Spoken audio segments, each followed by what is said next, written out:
다시 한번 우리 모두에게 지금 안식일을 통하여 더 주님께서 성령을 통하 임재하시는 그런 신령한 경험을 통하여 하늘의 사물의 바울처럼 친숙해지고 주님과 차별 없는 관계가 없는 교제를 통하여 바울은 죄 사함의 은혜를 뚜렷이 가지고 있었다 라는 그런 구원의 경험이 우리 모두에게도 환하게 분명하게 경험되어지기를 간절히 바랍니다. 대쟁투 436페이지는 말하기를 셋째 천사의 기별은 이렇게 결론으로 이어진다. 세 천사의 기별의 결과로 14장 12절이 주어져 있다. 13장 계시록은 누구든지 다 죽이라 하더라. 그런 와중에도 예수 믿음으로 율법을 굳게 지키는 사람들이 여기 있다. 그들은 마지막 날 예표의 사람으로 높이 들림받게 될 터인데 이 말씀을 마지막으로 종합해서 좀 드리겠습니다. 질문을 드립니다. 첫째 천사의 기별이 선포되어지면서 이 기별을 깨닫고 경험하는 사람들이 뭘 느끼냐 하면 그분의 중보 사업이 뭔가, 그분의 중보 사업의 본질이 뭡니까? 쉽게 말해 왜 그분이 중보하시죠? 무엇 때문에 중보하시죠? 중보의 목적이 뭐죠? 왜 중보하시죠? 결과가 무엇이죠? 이렇게 말합니다. 율법은 영원한 것이구나. 그분의 중보 사업을 새 천사의 기별을 깨닫고 하늘 성소지성소를 바라보는 사람들이 율법은 영원히 불변이구나. 예를 하나 들면 첫째 천사의 기별이 선포되어지자 그들은 심판의 표준 율법 앞에 두려워 떨었습니다. 율법은 변함이 없구나. 한 세목, 한 조목, 한 벌의 사소한 것까지라도 범하면 죄구나. 그 엄숙함을 깨닫고 그분의 중보가 얼마나 중요한지를 깨닫게 되어지는데, 들으십시오. 그분의 중보의 본질은 우리 마음속에 율법을 넣어주는 것이다. 히브리 10장의 말씀. 그것이 복음이죠, 복음. 어떻게 인간의 마음이 율법에 넣어지는가? 로마서 0으로 그분의 중보의 본질은 그분이 다 이루어 놓으신 하나님의 의를 우리 안에 넣어주는 것이다. 그죠? 더 풀이하면 내 마음과 생각을 의와 율법과 일치되게 만들어주는 것. 그 중보의 목적이요. 중보의 본질이요. 그래야 십계명 앞에, 심판대 앞에 설 수 있도록 준비시켜주는 길이요. 그렇게 말씀합니다. 자, 우리 알기 쉽게 성경 하나 좀 보도록 합시다. 고린도후서 3장을 펴시면서 예표의 사람들은 바로 풀이합니다. 그들 속에 내재한 예수님, 그 예수께서 이 땅에 계실 때 지켰던 그 믿음을 선물로 받고 그 예수의 믿음을 통하여 예수님처럼 계명을 온전히 순종하여 죄를 이긴 사람들, 그죠? 그들이 바로 예표의 사람. 신명기는 은혜의 기념비들, 온 땅이 불법의 비밀로 짐승 옆에 가담하여 주님을 배도하는 반역 위치에 서지만 소수의 충성된 사람들은 예표의 사람이 되어서 계명을 온전히 지키는 사람이 될 것이라고 말씀하시는데요. 고호 3장 7절과 18절의 말씀을 몇 구절을 조금 읽어보겠습니다. 7절을 보시면, 7절 보기 전 6절을 먼저 보시면 우리로 새 언약의 일꾼이 되게 하셨는데, 이 말이 뭐냐 하면 성령으로 우리 마음속에 율법을 기록하여 성령을 통하여 마음의 법이 기록된 사람들을 통하여 주님의 일을 하기 원하시는데 그들을 가리켜요. 언약의 새 일꾼이라 그렇게 말합니다. 다시 말하면 우리 마음과 육비 신비에 성령께서 그분의 법을 기록하여서 그들을 일꾼으로 삼아서 마음에 기록된 그 법을 가진 그들을 통해서 그분이 일을 하신다는 것입니다. 그 일이 뭐죠? 간단하죠. 그분의 품성을 반사하는 것이죠. 자, 7절을 보면요. 돌에 써서 새긴 죽게 하는 의문의 법도 영광이 있어서 이스라엘 자손들이 모세의 얼굴에 없어질 영광을 인하여 그 얼굴을 주목하지 못하였거든. 하물며 영의 직분이 더욱 영광이 있지 아니하겠느냐? 라고 말씀하시면서요. 쭉 좀 넘어가시면서 결론만 보겠습니다. 17절. 주의 영이 계신 곳은 자유가 있느니라. 다 수건을 벗은 얼굴로 거울을 보는 것처럼 주의 영광을 보며 저와 같은 형상으로 화하여 영광에서 영광에 이르니 곧 주의 성령 영으로 말미암음이라. 이 구절을 다 보지 않고 주석 하나 좀 보겠습니다. 3장 7절 18절에 그릇의 영광 품성은 율법 가운데 나타나 있다. 오전에 보았습니다. 예수님은 펼쳐진 율법이요 공개된 복음이었다. 예수님 안에서 복음과 율법이 만났다. 예수님은 구체화된 복음인 동시에 그분은 펼쳐놓은 율법이었다. 그런 의미에서 여러분, 예수를 영접한다 말의 의미는 예수를 통한 율법을 마음으로 받아들인다 뜻이죠. 그죠? 같은 뜻입니다. 한번 읽어보겠습니다. 예수께서는 율법의 저주를 받으셨죠. 정언은 이렇게 말합니다. 저주를 받은 사실을 기억하라. 말 그대로 저주를 받았죠. 율법은 그 법을 범한 사람에게 저주를 선포해요. 저주. 한 가지 표상으로 보여드리면 땅이 저주를 받자 잡초가 나죠. 가시가 올라오죠. 인간의 본성이 저주를 받았어요. 죄를 안 짓고 싶어도 죄가 올라올라 그래요. 저주죠, 저주. 인간이 통제할 능력이 없어요. 이 저주를 누가 대신 짊어지지 아니하면 영원히 율법의 저주에서 해방될 사람이 아무도 없죠. 여러분 농사를 아무리 짓지만 농부가 땅을 관리할 수 있나요? 절대로 못해요. 풀 뽑으면 또 올라와요. 또 올라와요. 우리 인간의 본성은 이 저주받은 땅은 인간의 통제 불능이에요. 복음이 뭔가? 1881님에 인용합니다. 죄 있는 육신을 없애는 것이 아니고 죄 있는 육신 안에서 그 죄를 이기는 것이 복음인데요. 그것이 경건의 비밀이에요. 어떻게 해요?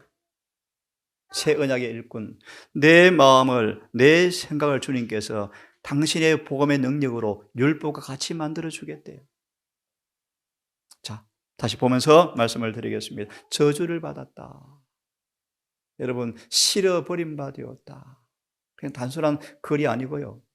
정말 예수님은 실어버린 바 되었죠. 저주를 받았죠. 저주를.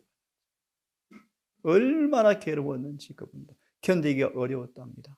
정언은 말합니다. 그 일에 한번 반응하고 본성대로 살면 얼마나 악할지를 주님께서 느끼셨대요. 그만큼 충동을 받았죠. 예수님 시험 당하셨습니까? 엄청나게 당하셨습니다.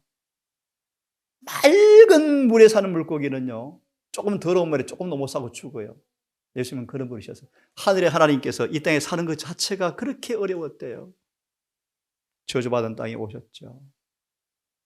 그분이 마지막 저주를 받으셨죠. 아버지께도 고개를 돌리고 천사도 고개를 돌리면서 중보자 없이 마지막 고통을 겪으셨죠.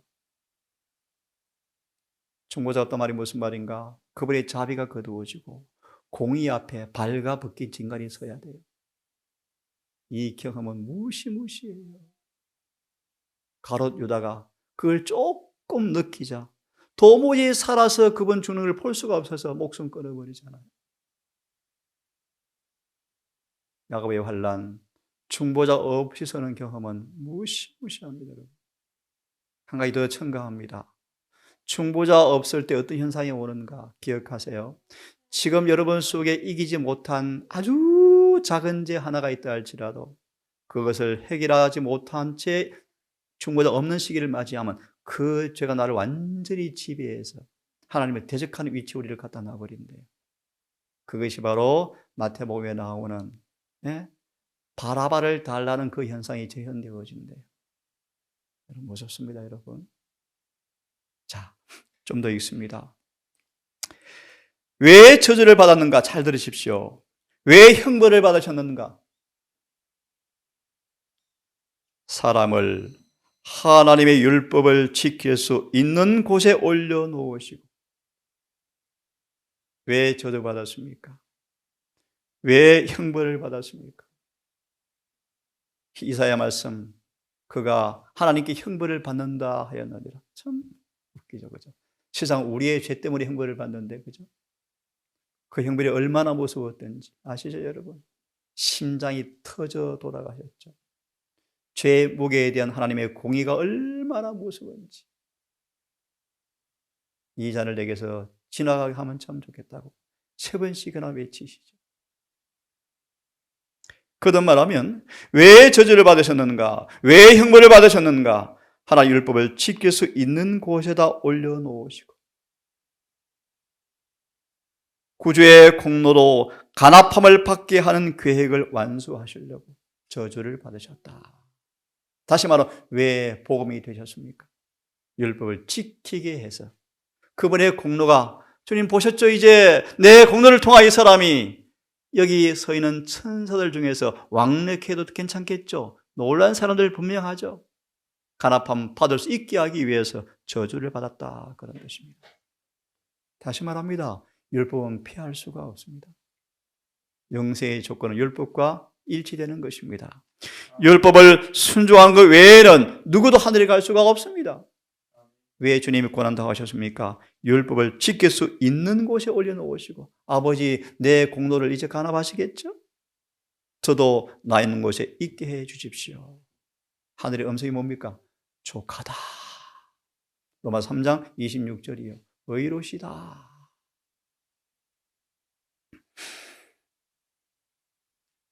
없어질 것의 끝을 본 사람은 모두 다 없어지지 않을 것.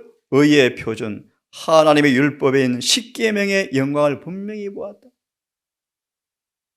어제 본 말씀, 이 땅에 무너진 데를 수박하는 한 단체가 있는데 누구죠? 제7일 안식일 예수 재림교회 한 단체가 있죠. 한 단체.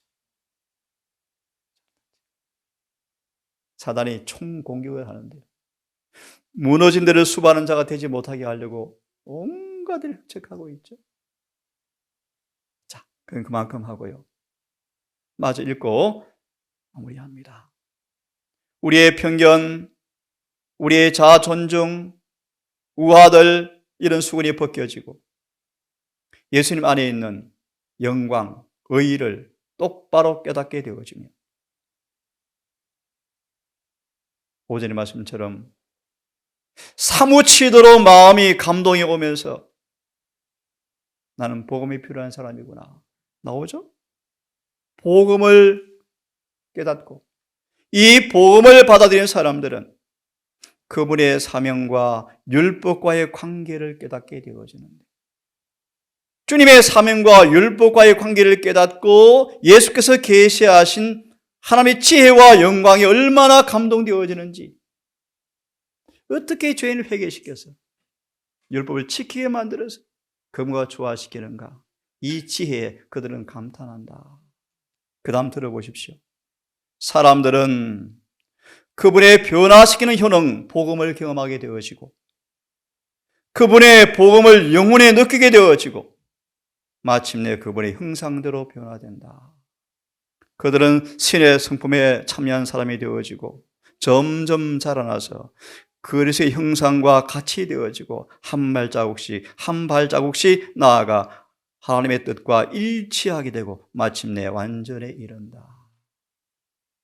율법이 뭐한 것입니까? 온전히 조화되었다.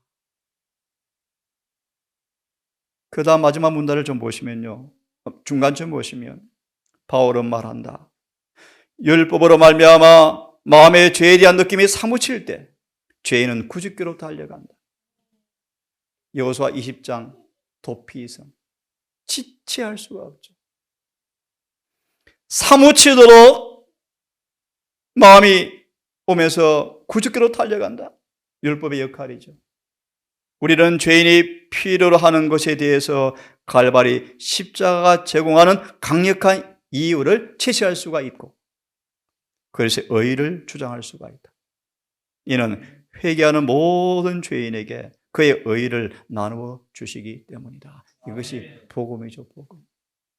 의를 나누어 받으니까 뭐가 지켜집니까? 에스겔 36장 24절부터 끝절까지 율법을 지켜주죠.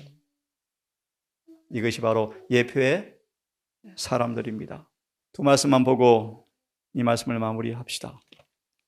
계시록 18장을 펴서요, 마지막 구절을 보겠습니다. 이 말씀 익숙한 말씀이죠. 세 천사의 기별이, 특별히 마지막 셋째 천사의 기별을 경험한 사람들이 둘째 천사의 기별을 크게 외치는 마지막 모습인데요, 좀 풀이하면 그들 속에 그분의 율법에 온전히 수보된 사람들이 율법을 무너뜨린 백성들을 마지막으로 건져내는 기별이에요. 다시 말합니다. 하나님의 복음을 통하여 율법이 그 안에 이루어진 사람들이, 다시 말하면 셋째 천사의 기별의 주자들이 이 기별을 범하여 배도 가운데 있는 그들을 마지막 불러내는 기별, 이것이 18장 1절이에요. 좀 이해하셨죠? 그들을 죄에서 끌어내는 마지막 기별인데 1절과 2절을 너무 잘 아시기 때문에 1절만 보고 정언을 보고 마치겠습니다. 다른 천사가 내려오는데 큰 권세를 가졌는데 그의 영광으로 땅이 환하여지더라. 열친의 비후에 깜깜한 밤중에 5 처녀가 등에 기름을 채워서 불을 밝히는 모습이 실물 교훈은 그분의 품성의 재현을 가리킨다. 그것이 온 땅을 뭐하게 하더라? 환하게 하더라. 좀 더 설명해 드리면 제7일 안식일을 지키는 백성들에게서 그분의 품성이 환하게 반사되어지자 이를 지키는 사람들이 죄를 깨닫고 돌아오더라, 그런 뜻이에요. 간단히 뭐 그런 뜻이에요. 이 구절을 주석을 보고 마치려고 합니다. 18장 1절의 주석에 잘 아시는 말씀, 승천 준비를 위한 기별. 앞에 부분은 꼭 읽어보시면 좋겠고요. 두 번째 문단을 좀 읽고 예배를 마무리합니다. 이 복음 전도를 말씀하시면서 주님은 눈먼 저와 여러분들의 눈을 열어서 주님의 품성을 잘 보게 하실 것인데, 중간에 보고 마칩니다. 그리고 이제 정말 그분의 모습을 깨닫고 주님 안에 있는 율법의 의의를 깨닫고 발견하고 참으로 회개하는 사람들, 그들의 마음에 성령께서 율법을 기록하신다. 이게 복음이죠, 복음. 칭의, 거듭남, 입혀주신 의의 나무가 되어지죠. 기록하시고, 그리고 기록한 성령께서 활기차게 성령께서 성령에 늘 순복하는 순종하는 사람들을 통하여 계속 역사하심으로 신자들의 마음을 한 마음이 되게 하시고 함께 하나님을 사랑하고 그의 계명들을 지키게 함으로, 지킴으로써 여기 이 땅에서 영원한 나라로 승천할 준비를 하게 하는 것이 마지막 너준비 운동이다. 이렇게 마무리합니다. 여러분, 예표의 사람들은 그들 속에 영광의 소망 주님께서 내재하셔서 30년간 인생 가운데 사신 그분의 믿음을 선물로 받은 사람들은 예수님처럼 계명을 다 지킵니다. 그것이 바로 예표의 사람들입니다. 주님이 그들을 통하여 마지막 기별을 외치고 마지막 추수를 하신 다음 그분은 재림하실 것입니다. 큰 소리가 외쳐지면 예레시를 여러 번 읽어보시면 2년 아니면 3년 만에 지구는 종말을 맞습니다. 끝이 나버립니다. 모쪼록 우리가 무슨 일을 하든 공부를 하든 주의 부르심의 은사에 맞는 훈련을 받든 뭘 하든 우리의 목표는 늦은 배를 받는 일에 목표를 세우시고 새롭게 하시며 우리 삶의 포커스를 내리시고 지성소에 계시는 그분의 일에 조화되어지는 모습으로 모두가 살아가시는 지혜로운 건축가 주님 일꾼들 되기를 간절히 바라면서 말씀을 마치겠습니다. 기도합시다. 하늘에 계신 우리 아버지, 오늘도 하늘 보좌 펼치시고 우리 주님 아버지 앞에 간언하시며 우리의 모든 은행 심사가 차례차례 불려지고 심판의 표준 앞에 그 올 앞에 우리의 소위를 반추하며 살피는 엄숙한 심판 시간, 우리가 뭘 하든 어떤 일에 종사하든 분명한 사실은 하늘에서 마지막 중보 사업이 진행되고 있다는 사실을 우리가 잊지 말고 한 아들의 간증처럼 자든지 깨든지 살든지 죽든지 주의 것이 되기를 소망합니다.